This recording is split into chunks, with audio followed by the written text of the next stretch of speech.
idol, ito na yung pinaghirapan namin ng 3 araw. Yung unang upload ko, iisang piraso lang unang araw mga idol. So ito yung huli natin ng 3 araw. Ayan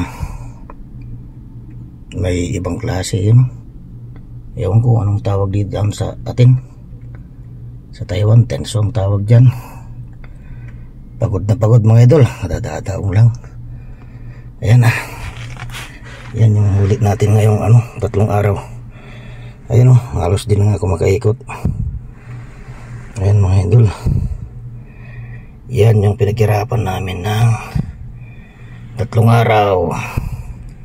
Unang laot mga idol, mula nung nadisgrasya yung sakay ko. Yan na. Baba lang namin ng isda. Aywan ko lang kung laot ulit bukas, kasi wala pang sinabi ni amo mga idol.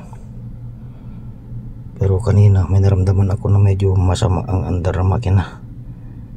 Sana pag nipilitin kasi delikado yun. Yan yung pinaghirapan namin mga idol Ayan, at sana makakabawi pa rin hanggang sa huli.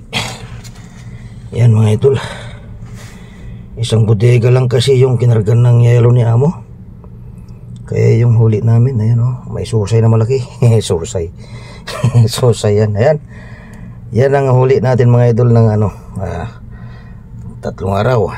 Bali 2 araw lang yan, sabihin natin 2 araw, kasi yung unang araw isang piraso lang mga idol, itong nasa gilid. Ayan pero malaki din. Ayan, nandiyan sa gilid, medyo napatagilid na kasi ulang paglagyan. Ayan, maraming salamat mga idol sa mga nanonood sa ating mga vlog. Thank you so much, at sana tuloy-tuloy na ang upload natin. Hanggang sa muli mga idol, bye bye.